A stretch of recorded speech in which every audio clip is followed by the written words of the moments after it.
Greetings from the Erie Coast. This is Mad Shad, and this is going to be a very interesting video. I hope you can bear with me here because I just had to get it out of my head, get it on the wall, get it out of my head, get it on the wall. It's a hell of a thing here. So bear with me. Today we're going to talk about the Anunnaki. Yes, those guys. And so I've built this thing. It's basically the origins of the Anunnaki and all that and what it means to us today. So yeah, bear with me here. I'm gonna try to do things here. Well, don't push that button. All right, that sucks. Anyway, I guess I just gotta do it this way then. All right.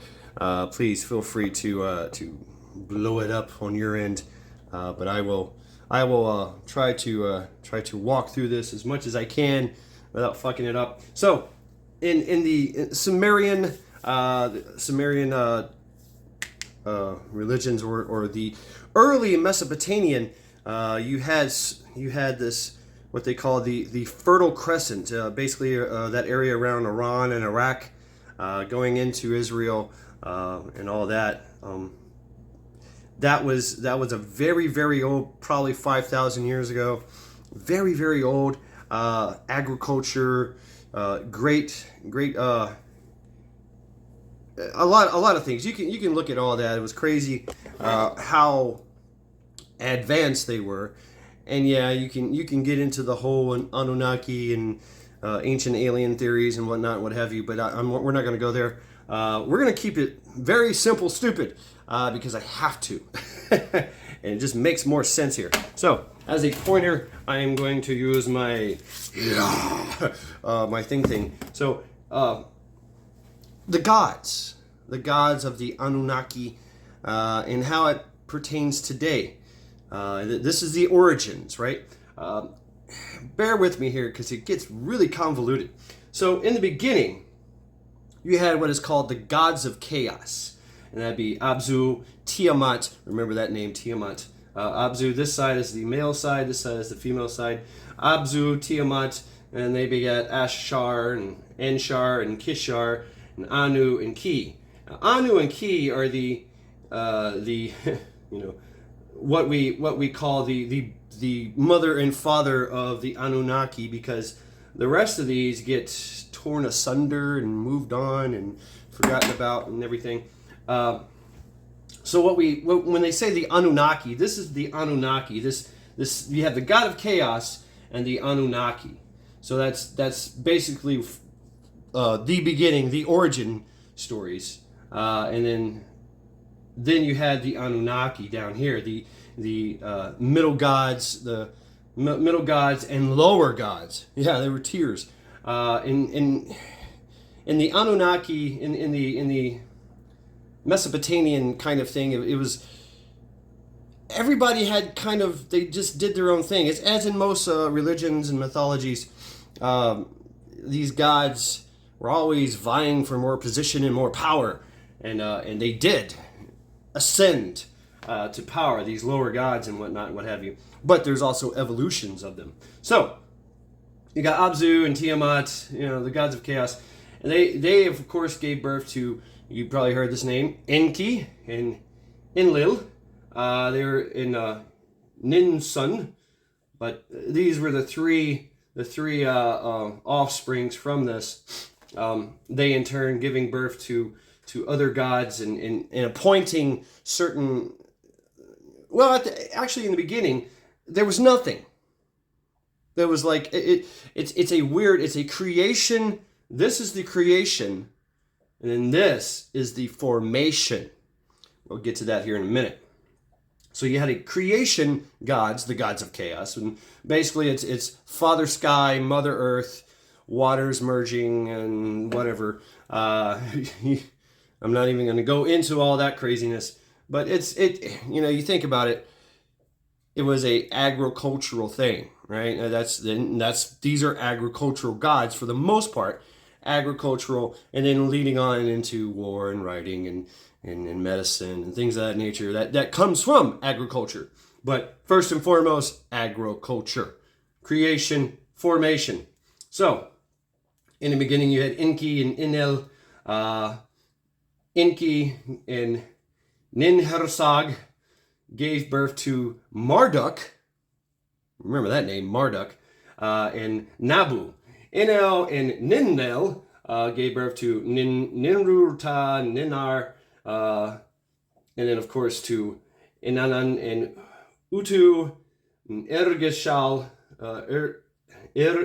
Ershikal, remember that name, Ershikal. Then you had this third line over here, which is Ninsun, Luga Banda, and of course the epic hero Gilgamesh.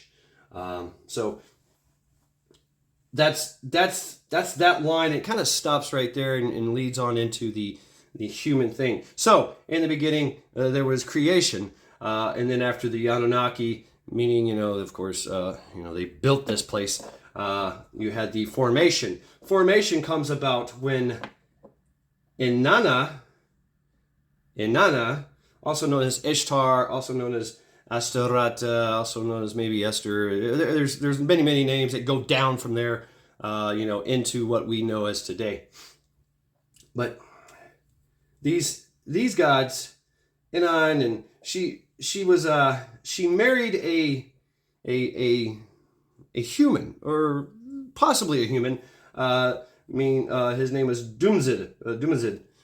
Yeah, his name was Dumazid. He was a farmer, just a farmer. She liked another guy, but they were told, hey, you got to do this.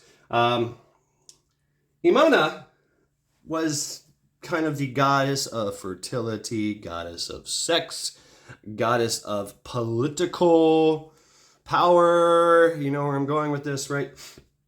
And she was she would use her powers of sexuality to seduce whoever she could with her wares to gain power and control. So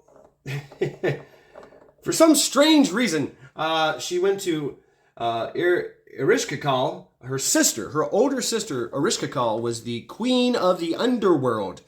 And basically she went there to find more power and hey, I'm going to take over hell. All right, the underworld. Well, in the underworld, she's queen, and there's a reason why. You see this same idea wherever you go. Like, even the gods do not have power over the dead, over the world, the underworld. It's the underworld has all complete, total control and power.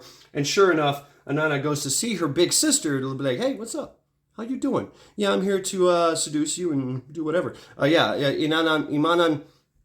Imana was not, she didn't care. She didn't care what you were. If you were a beast, where you were a male, a female, a god, she would try to seduce you and have sex with you. And of course, Imana was both male and female, and possibly she was a female deity, of course, a feminine deity, but she could swing not only both ways but all ways. So whatever. Ereshkigal doesn't give a fuck, and says, you know what? Boom! I'm going to strip you of all your power, and I'm going to kill you. Yeah, I'm going to kill you. Yeah, boom, you're dead. And now you are mine, and I do what I will. And there was a lot of torture and shit going on.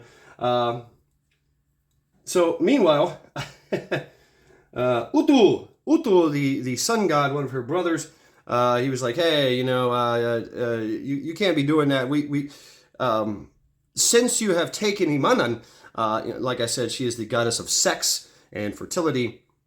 In Imana's absence, no babies were being born. Yeah, no babies were being born. I forgot to tell you. Enki and Enel, they did the whole thing, and they made people. Marduk slays Tiamat, his great grandma, the great dragon, and builds the world. basically. He builds the sky and the universe, and Marduk, with his speaking, he had a speaking mace, like a mace he could talk to. Hey, how you doing? But Marduk, to accomplish this, Marduk says, I'm going to need some powers here. I'm going to need everybody's allegiance, and then I want to be king of all this. But he also there was a lot of political things like, hey, I need this, I need that to be able to defeat this and make this. And Marduk got a lot of that.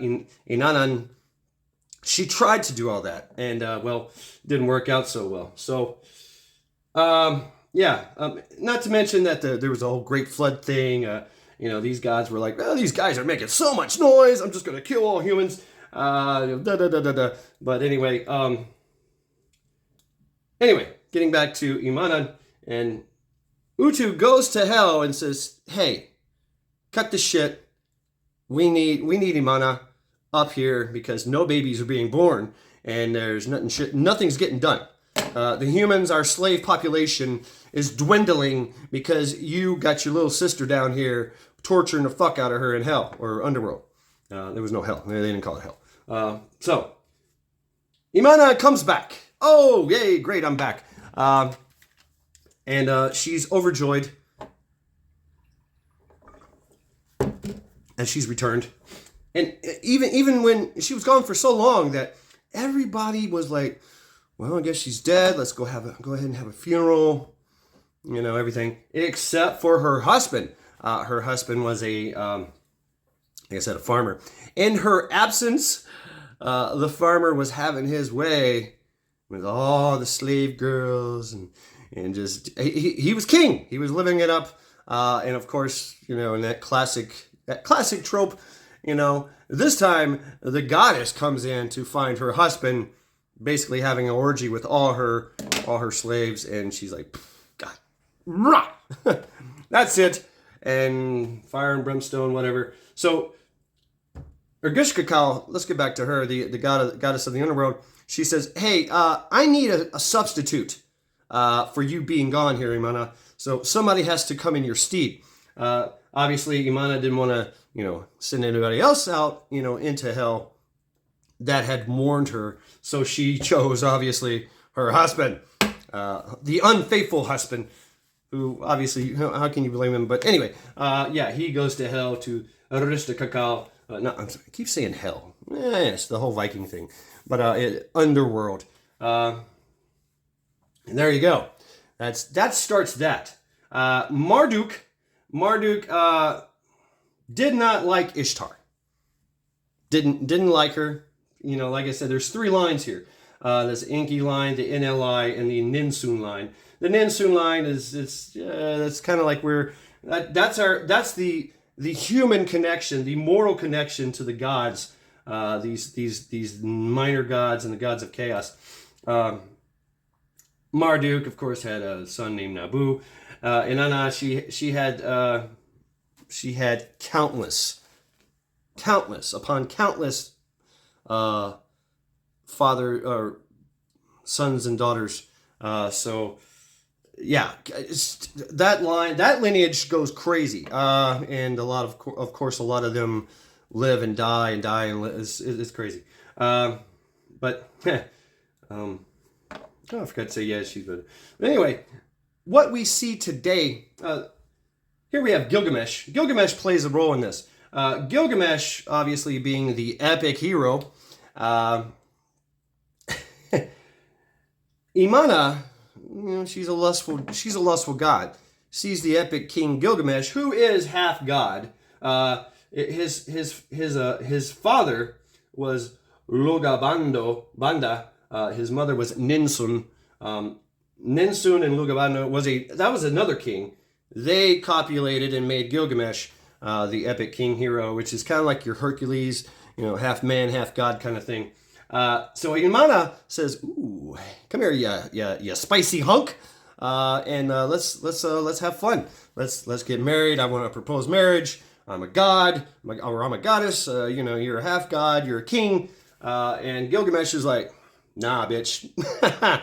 Everybody that fucks with you dies. or get sent to fucking the underworld.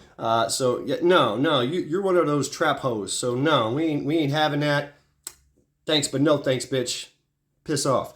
Imana doesn't like rejection at all.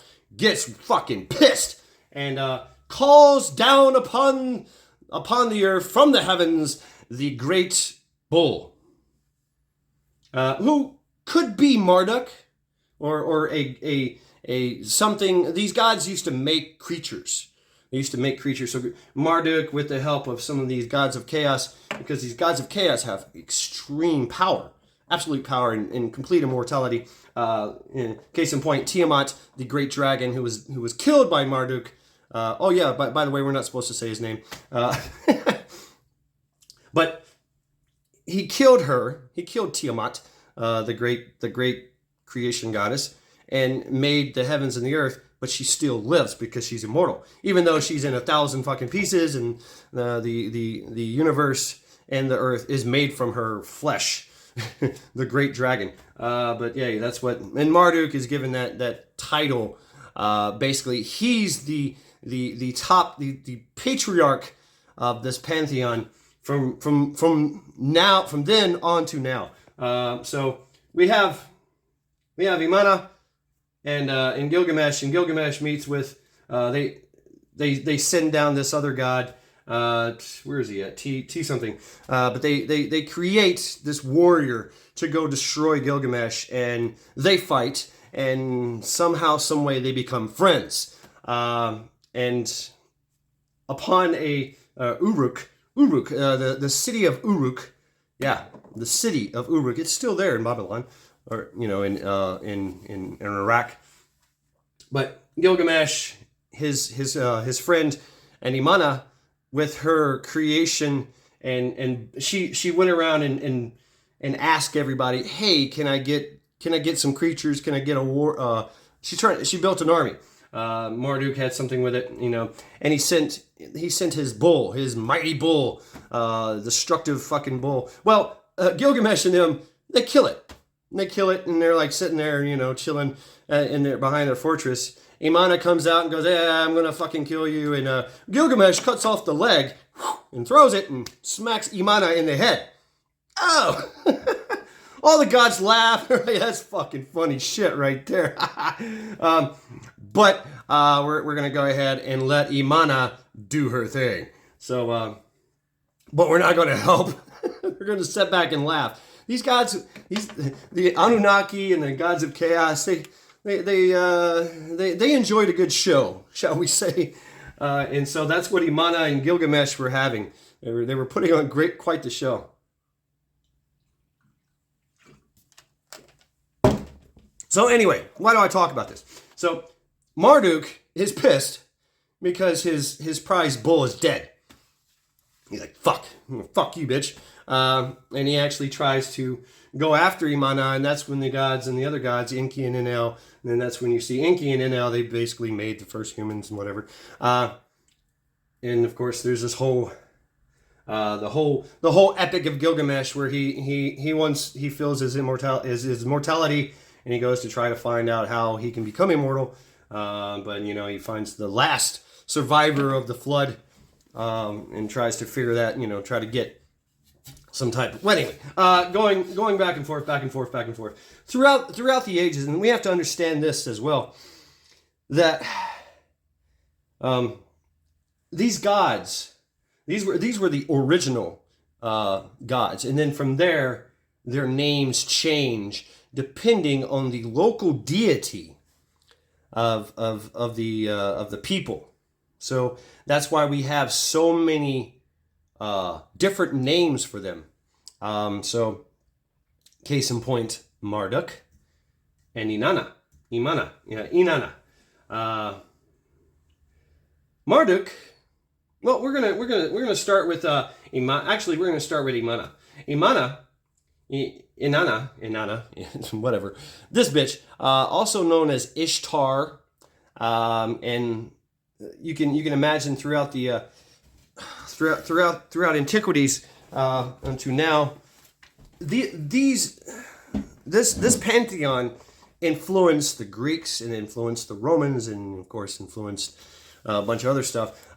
This, and by no means, there is speculation that there is some ties to the Celtic and some ties to some of the Proto-Indo Germanic tribe worship, but not much, because they take on their own little story. There is, of course, a lot of similarities, especially, with Christianity and everything, but we're going to get to that. This thing gets deep in like I said, I like to start from the original, from the origin, and then kind of go forward into there. I might have to make 2 videos on this. So we've got Inanna, Ishtar, Astura, Ashura, as what she's called in the Bible, in the biblical terms. Known for, snake, lion. She's known to have a pride of lions. She was fond of her lions, if you know what I mean. Her symbols were like the 8-point star, and then that evolved into a flower. There's a mountain associated with her, the number 3, and frogs, because frogs can switch their sex at any time. So there was a popularity contest in history as to who do you worship, right? And it was because of locales, right? And a lot of local deities, a lot of people did this. It was that whole animalistic kind of thing. You had many gods, and one god was like, hey, I need a good harvest and crop, and so I need to make sacrifices to this god on this mountain because I live here, and that's my local deity. And of course, I gotta go have sex with every Tom, Dick, and Harry, and frog, and cow, and dog, and whatever to appease this god, and then of course have sacrifices. A lot of sacrifice, a lot of blood sacrifices, lots, and it gets worse. So a lot of sex magic, a lot of blood and sex magic. Aleister Crowley loved this shit, and he's kind of the precursor, and of course the madam, the great madam. I'm not going to say her name because she was a fucking douchebag, douche canoe. But the Madame Lebowski. There you go. I said it. I think that's her name. I don't. Yeah, Madame Lebowski. So with Madame Lebowski and Aleister Crowley, who studied into this and made up their own shit. This is where we get the whole EOs. But there's also more associated with that. So Ishtar, Aresta, Ishtar, which is kind of where she's kind of more known. Her cult was known for, shall we say, she had a lot of priestesses in her temples, and there was a lot of sex, lots of sex. Ishtar was known for a lot of sex, a lot of orgies, and a lot of rites and rituals that were sexual in nature. And she had the power to change sexes. She could turn a man into a woman into a man from any species. That was her thing, and that's why it's kind of like frogs and fish. She could easily do that, and they like, oh well, that's because of Ishtar, right? You understand that's how they thought. But her priestesses, and I say this, would undergo a transformation. They were all male, by the way. They were all born male, and once they became part of the Ishtar cult, Inanna cult, they became females. And there were some surgeries involved with it. Yeah, this was thousands upon thousands of years ago. Yeah, you had transgender priestesses running around, running amok, doing their thing. Child sacrifices, yes, but really it was more like sex. She required sex and bloodletting, and of course she required a lot of blurring of the sexual lines. A lot of the kings in the area had to pay homage and go through a rite where they had to basically go through this whole ritual and have sex with the goddess, and I say that, which was a man, mutilated man, not a eunuch, but a mutilated man, yeah, to consummate the marriage and the king, becoming king. So that's where she came from. That fell out of favor and was pushed into antiquity. Marduk, the savior the savior and creator of the world, the formation guy. Marduk was given because he killed Tiamat. He got all this power, all these boons. If you guys know what that means, boons. He got all this stuff from these gods, and of course he killed Tiamat. He got Mariamana and all this and that. Basically, he became king of the Anunnaki because he said, "Look, I require justice and order, and if you do not pay me, then well, guess what? Yeah, it's coming." So Marduk basically extorted all the gods to give him complete and total power, even though the gods of chaos could literally just go, goodbye, Marduk. You're now turned to atoms. Like I said, they like a good story, and they're like, let's see what happens here. And so Marduk becomes king of the gods, moves to the top of the pantheon. These gods, they kind of go back and forth. Utu is a god of sun, and he just says, you know what, whatever. I have to do my job. Leave me alone. So he runs the sun thing. But he's also, he's oftentimes looked at, say, hey, you can see everything in the world because you're above everybody. You're above the world, and you can see everything. Yeah, I know. I see a lot. But so Utu and Marduk. Marduk basically said, look, I'm the CEO now, and this is your job, this is your job, this is your job. And he assigned everybody jobs and titles, all kinds of things of that nature. So that was Marduk's boom, jump to the top of the pantheon, and as a deity down here on Earth, he was widely celebrated, and let's just say that it took on a different spin of things. So to worship Marduk, you had to give your firstborn, the eldest son, had to be given. This came about in the Mesopotamian area, and that's when we get into the whole biblical thing, because this predates Christianity. This predates Judaism, and when Judaism comes to mingle or mingle with this Anunnaki, that's when we get the whole Elijah stories. And of course, Marduk at that time had turned. His name had been turned into Beelzebub, Baal, Moloch, so on and so forth. You see, and so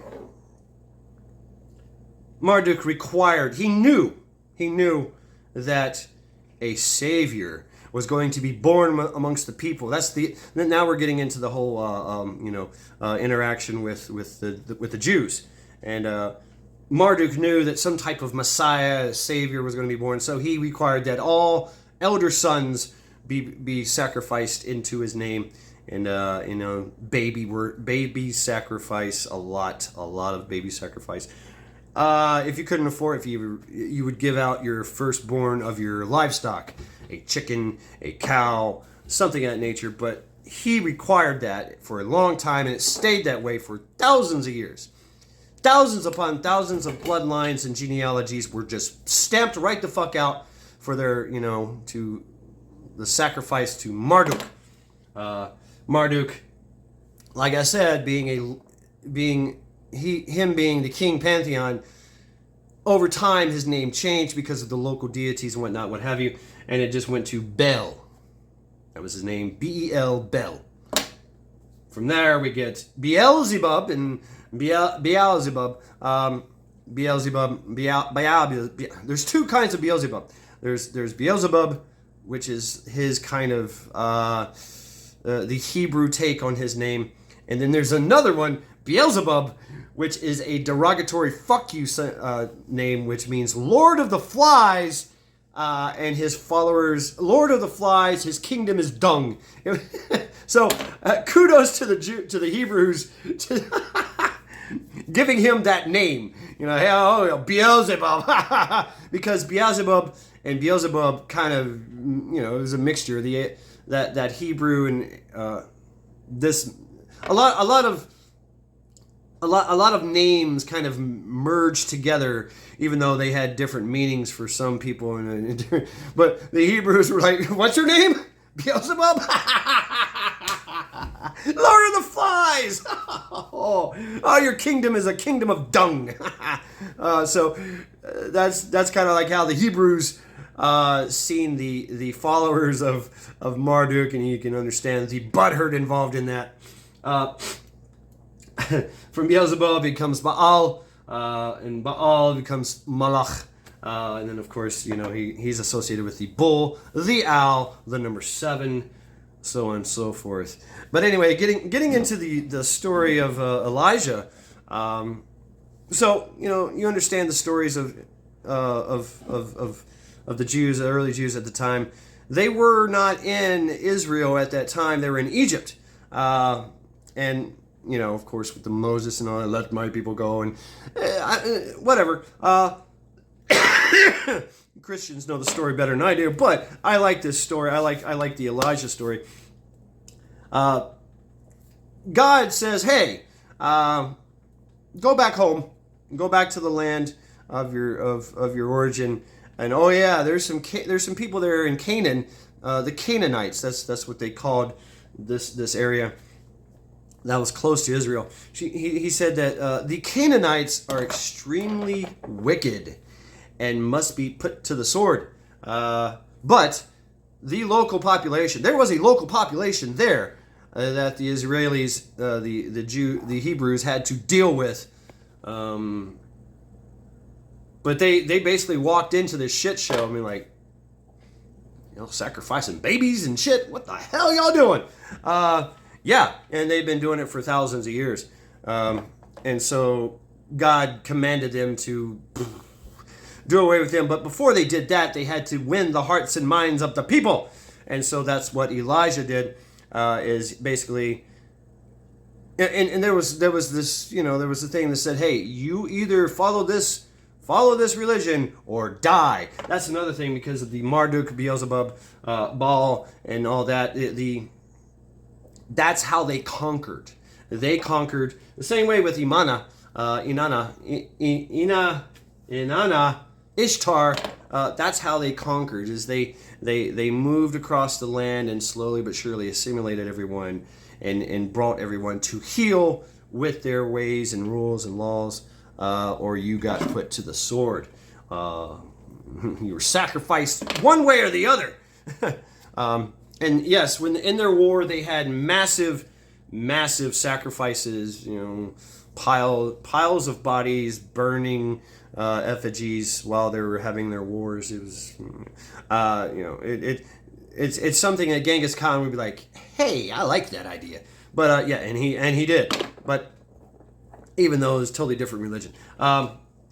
So there was this the ruled with an iron fist kind of thing, the iron will of Malach. At the time it had been turned into Malach or Baal, and you know the stories. But so Elijah basically says, in King Ahab, Jezebel was the one that brought in this thing.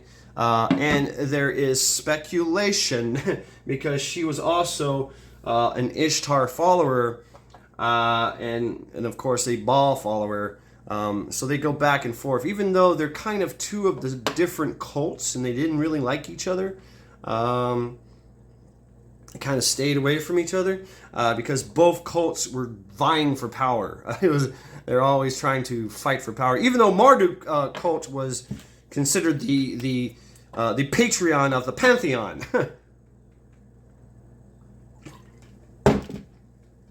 I know it's getting crazy. But anyway, Elijah had to deal with these folks. So he goes on top of the mountain. He says, okay, fine. No, I'm not going to play your games. Neither are my people. Even though his people had been doing this, and they've been commingling with the Canaanites, and basically that's how this Baal infiltrated and then started instilling their own iron will. Basically, you can think of it as the early form of socialism and communism. Yeah, through this practice, and you know, the punishment was death by sacrifice by fire. You know, babies. Do what you want, and so there was a mixture somehow with Imana and Baal, Ishtar and Baal, where they started doing this kind of commingling thing, and that's where you get this whole, hey, you can do what you want, but the baby goes in the fire. Have sex, have a baby, great. Now you have a sacrifice. Boom, and you know, if you do this, you will have great bountiful harvests and prosperity, and they actually did, because you have to understand that to facilitate this prosperity, they would go forth and conquer and basically enslave everyone, pulling their resources, and of course distributing it amongst the people. You know, hey, look what our God has done for you, ha ha. You know, thank you for sacrificing your baby. Here is your prosperity. You know, oh yeah, by the way, you just got 400 acres of grain. You got 400 bushels of grain. We're gonna take 399 of it. Here's 1 bushel for you. Congratulations. Thank you for your efforts for Baal. Yeah, it was very oppressive, very oppressive. So Elijah, anyway, I know I'm getting off into the stories here, but Elijah says, no, King Ahab, I'm not doing this. Nope. No, you and your Jezebel can go pound sand. I'm not doing this. And I'm going, if your God is better than my God, then fine, let's have a contest. And so they got all the people together, and they're worshiping Baal, the golden calf. That kind of comes from the whole idea of Marduk sitting down his killer bull, his all-destructive bull into to fight, Gilgamesh and all that. Anyway, see the origins of these stories and where they go and where they come from. That's why I like to look at the origins first. That gives you a different... It puts the lens on so that you can see the story as it unfolds, and you're like, aha, I see where this is going. Yeah. So Elijah says, okay, let's have this contest. All right, Baal followers, you get a bull. Me, Elijah, and my God, and my Christians, or Jews, we get a bull, and let's sacrifice it. You make yours, and I'll make mine. We'll put this bull on the funeral pyre, on the sacrificial pyre, but do not light it. The only way it can be lit is by your God. Your God has to light it, and boom. So it's kind of a funny story. So the followers of Baal, they do their thing, they do their dance, they do their rituals and their sexual magic, and they're praying, they're screaming at their God, they do all the things, and Elijah's down and going, hey, pray harder, because I don't think he's around. He might be on a journey. He might be taking a shit. You Baal guys, pray harder, scream harder, dance harder. And so they do this for like 7 days or something. I forget. It's a long time. Nothing happens. And so Elijah says, okay, fine. All right, my turn. And so boom, boom, boom, boom. He does his thing and prays. And then after that, whoosh, a pillar of fire. Whoa! And it's so amazing. Everybody's, whoa! After, of course, which I find this very interesting, is that he soaked everything down in water. Soaked everything down in water. There's a big speculation about what he did if it was really water. But anyway, it's pretty interesting. He soaked the whole effigy, the bull, the sacrifice. He soaked everything in water. He done it like 3 times. And then, he done his praying like 3 times, 7 times, whatever. And whoosh, a pillar of fire comes down from the heavens and sets this whole thing on fire. And thus Baal is pushed out, and the people were like, yay, Christianity. Yay, God of Elijah. Hell yeah, let's go with you. Team Elijah. Fuck you, Team Baal.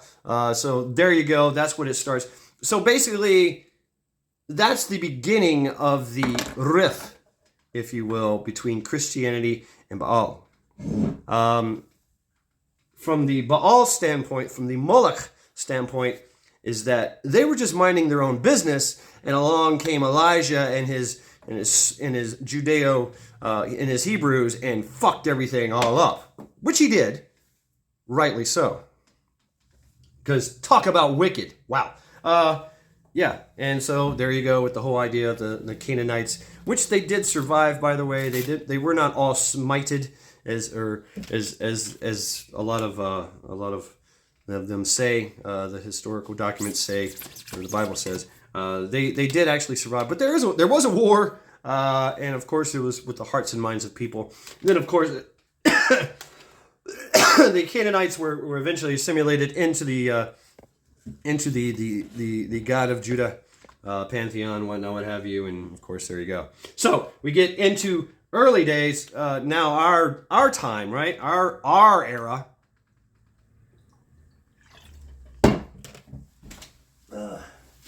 And we have Moloch and Ishtar, or Astarah, or Ashura.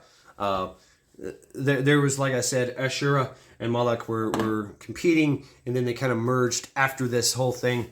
Wow, I seen that, huh? And so, what we're seeing today, this new Anunnaki, if you will, 1, 2, 3. These were different. 1, 2, 3, 4. This is like when they talk about the 5th generation. This is the 5th generation that we're seeing. The 5th generation of the Anunnaki and the emergence of the gods. See, they've done this a few times. And what we're seeing today is definitely Moloch and Ishtar, or Marduk and Inanna. Inanna, of course, you see with the whole transgender movement, and of course they're coming for the kids. That's where they start, because they get the kids and turn them into sexualized beings with switched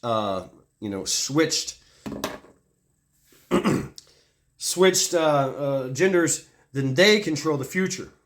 Same thing with Moloch. Moloch just wants your babies. That's all. He just wants your death.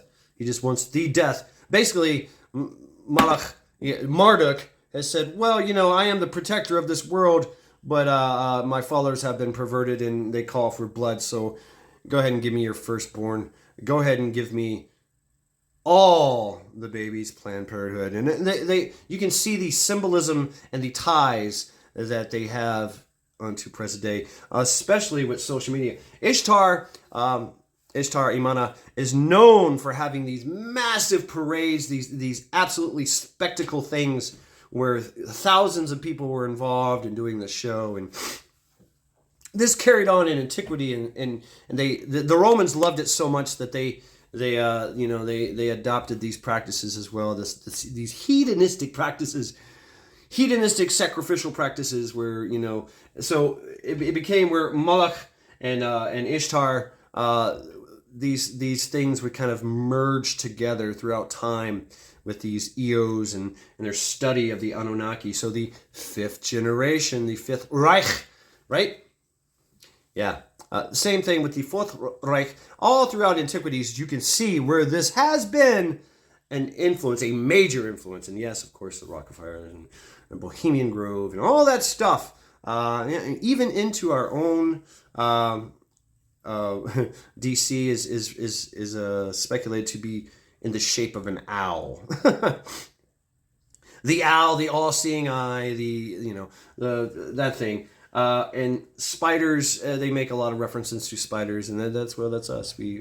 And the other gods that Inki and Enel, and they don't really give two shits about all this craziness. They think it's stupid, but they like a good show, and they want to see where we are going to change things, because humans, mortals, have been proven to be quite powerful, as Gilgamesh and Nebuchadnezzar and all these other guys, Nimrod and all these great epic heroes are mortal. And so they have given us the divinity. That's the idea, is that the divinity has been passed on into the mortal world, and we also have that spark of power that the Anunnaki are absolutely afraid of, and that we can use at our destructive whim. So the EOs, and they know that all it takes is one defiant no, and everything comes crumbling down. House of Cards. So there's more, so much more to this story. I do not want to go down that road again. The rabbit hole has really burnt my brain. It has warped my fragile little mind. These things, they keep going and they keep adding, and there's so much different. There's so many different names and different codes and different. I mean, with this and it was like I forget how they do it. I don't know. Anyway, even this. So, and of course, it's all a troll against Christianity. The Anunnaki are pissed, especially the Moloch clan, the Moloch cult, and the Ishtar cult. They're having a war with Christianity, and they mean to stomp it out. They really do. So they believe this is our time. Revenge is a dish best served cold and far on down the timeline, and here we are. Yes. So be careful, you Christians, because this is what's happening. This is that hundreds of thousands of year grudge being held. And all of humanity, by the way, all of humanity as well. We must be enslaved and killed and sacrificed to their gods. And of course, the Christians are definitely going to go into the fire by their standards. So, Christians, you better throw on your armor. I mean, and that's what stops a lot of this is that the Christian, the Judeo-Christianity thing, the power that it has, the literal power that it has over these cults, really, and we see that with Madame Blavatsky and Aleister Crowley. They too had to work in the shadows because there were a lot of sicario that hunted them and made their lives absolutely miserable, and of course brought them to justice. Now they have infiltrated every aspect of the world in governing and finance and media. So I can no longer watch any kind of movies because all you're going to see within these movies is that whole narrative, that whole message of, please, go ahead and submit and give up your children. And here's all our symbols. And it's there. Yep, Scottish Rite, Masons, all that stuff. Yeah, you can go down that rabbit hole as far as you want to go, and it's sideways. It's like fracking in the rabbit hole. You're going off to the side, off to the left, to the right. When the true, I like to go with the root, which gives me a broader picture, and I think it should you as well. And you get to see. Now you have your they glasses, and you get they. You get to see who the enemy is. It's very easy. Obviously, little Nas and all these all these little things where they try to they make it more and more commonplace, and it's just until one day the pillar of fire comes down and wins the hearts and minds of people, and there you go, everything is changed. But they know there's a window. There is a absolute window that they have to do this in, and if they don't do it within this window, then they fail, and we win, and they run off, scurrying into the shadows to hide under their rocks for another 1,000+ years, and the reign of morality and goodness prevails for however long that is. So that's the part about where we have to always remain vigilant. We have not. These things have crept up on us, and you see now what we're facing. So this has been. I'm going to go ahead and conclude this now. Almost. Let me tell you. 49 minutes. Yeah. So. I'm going to go ahead and end it here. This has been Mad Shad. I hope this makes some type of sense, and please feel free to do your own research. This is my humble opinion. Not so humble opinion. This is my not so humble opinion from a know thy enemy kind of study. And, please feel free to, in the comments, interject, take me down different storylines. Give me, if you have some intel or some information you'd like to share, please feel free to do that as well. But I'm going to go ahead and end it here because I've been talking way too much. So this has been Mad Shad. Encouraging you all to continue to train, continue to prep, and continue to think, continue to research, because you need this. We need this because we know it's a very, very mad, mad world.